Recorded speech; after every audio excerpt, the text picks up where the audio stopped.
Theoretical recap. A network interface is a connection point between your machine and a network. On Linux, interfaces such as LOW, loopback, 127.0.0.1, ETH0 or INI0S3, wired, and VLAN 0, wireless, each carry one or more IP addresses. A port is a 16-bit number, 0 to 65,535, that identifies a specific service listening on an interface. A socket is the combination of an IP address and a port, plus a protocol, TCP or UDP. The mental model to keep. An address answers which machine? A port answers which service on that machine? A listening socket bound to 0.0.0.0 is reachable from every interface. One bound to 127.0.0.1 is reachable only locally. This distinction is central in security. An SSH daemon exposed on 0.0.0.0/22 is an attack surface. The same daemon on 127.0.0.1/22 is not.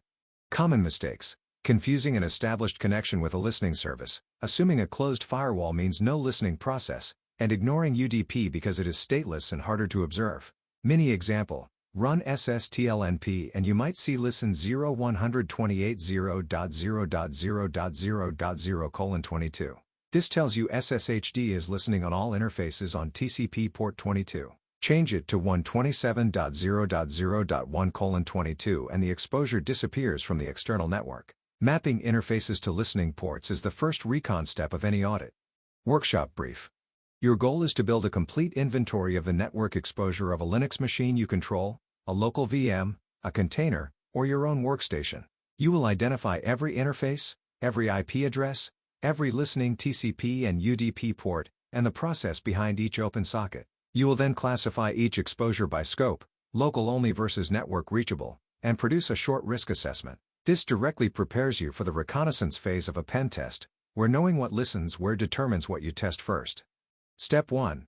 Enumerate interfaces. Use the IP command family, which you covered in the previous course on local network tools, to list every interface, its state, up/down, and its assigned IPv4 and IPv6 addresses. Document loopback versus real interfaces. Step 2. Enumerate listening sockets. Using SS, and cross-check with netstat if available. List all TCP and UDP sockets in listen state. For each, capture the local address, the port, the protocol, and the owning process, PID and program name. This ties back to your process management chapter. Distinguish clearly between sockets bound to 127.0.0.1/:1 and those bound to 0.0.0.0/. Step 3. Correlate ports to services. For each listening port, identify the service name, consult/etc/services and the actual process. Note whether the service is expected or unexpected. Investigate at least one unfamiliar port and explain what it is. Step 4. Confirm reachability from the outside. From a second host on the same network, or from another VM, attempt to reach 2 or 3 of the network-bound ports. If you cannot use a second host, reason explicitly about which ports would be reachable and why, based on their bind address and any firewall rules you can inspect. Step 5. Analyze and report. Produce a table, interface, IP, protocol, port, process, bind scope, exposure verdict. Then write a 150-word analysis. Which services increase the attack surface, which should be restricted to loopback, and what your first hardening action would be. Include the exact commands you ran so your work is reproducible. Deliver a single document, Markdown or PDF, containing your commands, their relevant output, your inventory table, and your written analysis. Justify every classification. The reasoning matters as much as the raw data.